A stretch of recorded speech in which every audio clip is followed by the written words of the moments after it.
Are you a crappy partner, crappy wife, crappy husband, crappy mate?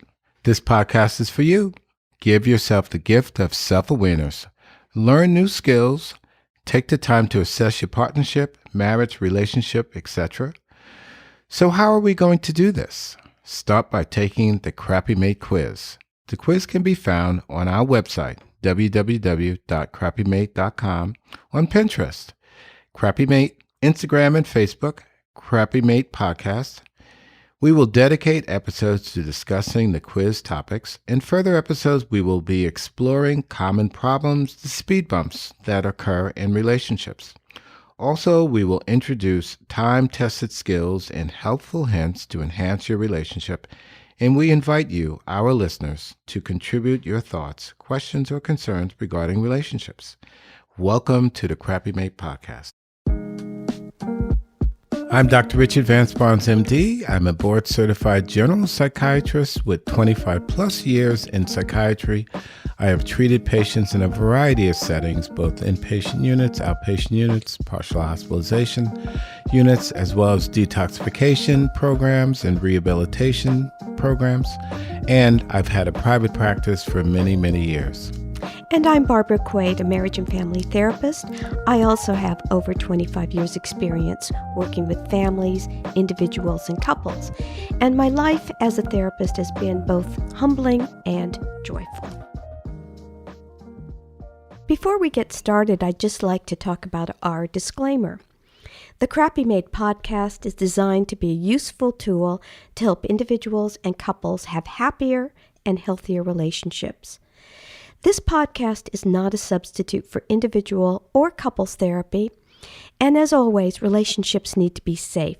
Seek professional help as needed. The Crappy Mate podcast was developed out of hearing years and years of stories and accounts from patients in therapy about their mates and themselves actually being crappy mates and poorly behaving within the relationship. And so this concept was then developed into a podcast of how can we help people to actually improve upon their relationships. And so in order to do this, we developed a quiz. And the quiz, we really thought about some concepts that we thought were important in a relationship. And so the Crappy Mate quiz ended up being a 10-question self-scoring assessment that can be found on our Facebook page. And our Facebook page is aptly named the Crappy Mate Podcast.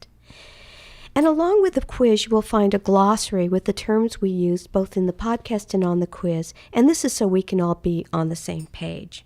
Now, to score the quiz, you will read each question carefully and then ask yourself, do I do this almost always, sometimes, or almost never?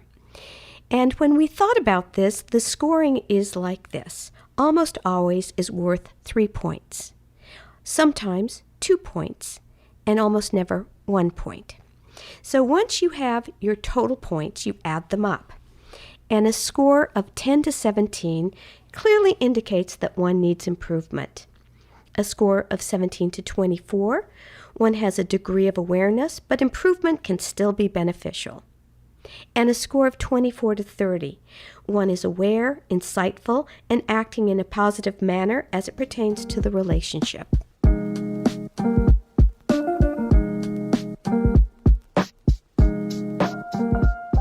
Welcome to the Crappy Mate Podcast. You know, in today's episode, Barbara, I really wanted to talk about medications because this has been coming up a lot in sessions lately, and whether or not I should stay on my medications, whether or not I need my medications, you know, am I able to function without my medications? So medications seem to be a really important topic for a lot of people, and it's been coming up a lot in session as of late. And of course, we know that medications impact a relationship, whether you're taking them or not taking them, whether you need them or not need them.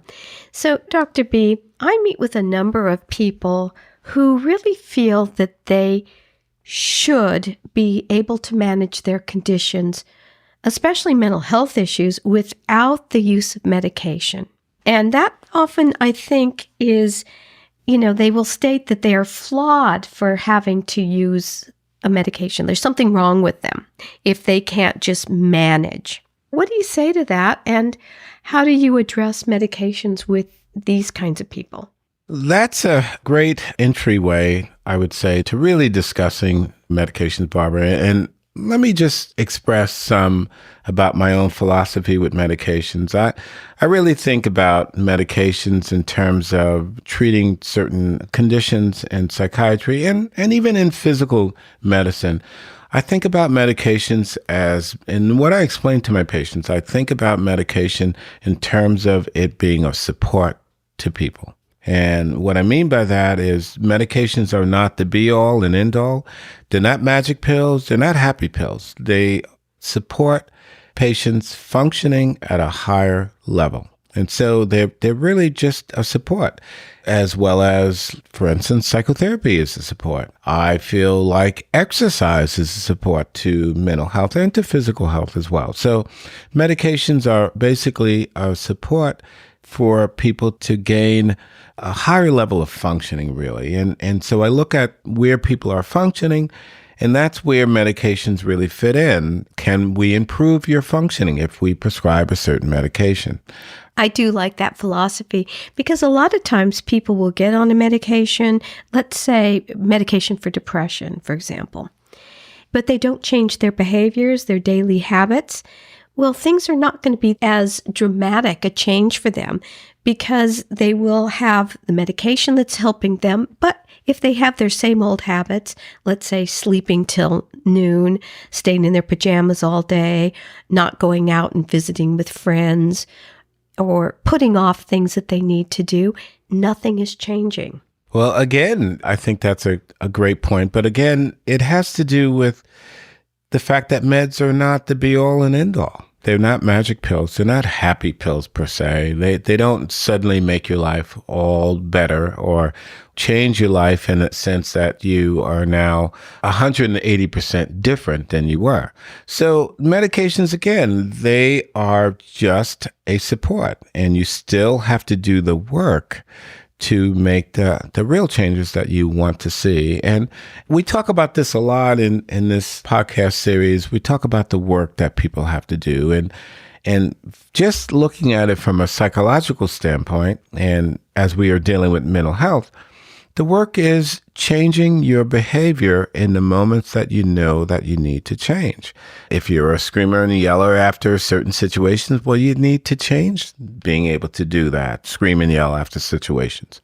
If you know that you're a procrastinator, well, then you know that you have to change your behavioral habits so that you don't procrastinate and then create more stress for yourself or delays or latenesses. So there is a behavioral element to all of this, in both physical medicine and especially in mental health issues, that we have to impart the change, not the medication. Medications are a support, not the be-all and end-all. I want to talk a little bit about philosophies about taking medication, because they really run the gamut, where some people might think, like you're saying, you take the pill and all's going to be well. Or on the other end, that you don't take pills. You just white knuckle it through your whole life with whatever conditions you have. And then, of course, there's people in the middle that feel that they can take medications as needed. And I know in one instance with a couple, one member of the couple was very religious and really believed in praying away the depression. And I think this was so hurtful for the partner because she recognized that she needed the medication as part of her support. And she had quite a good support system. Her family members were supportive. She had a psychiatrist, her medication, and a therapist. And yet the partner was pushing back on this. His philosophy was really causing problems in their relationship.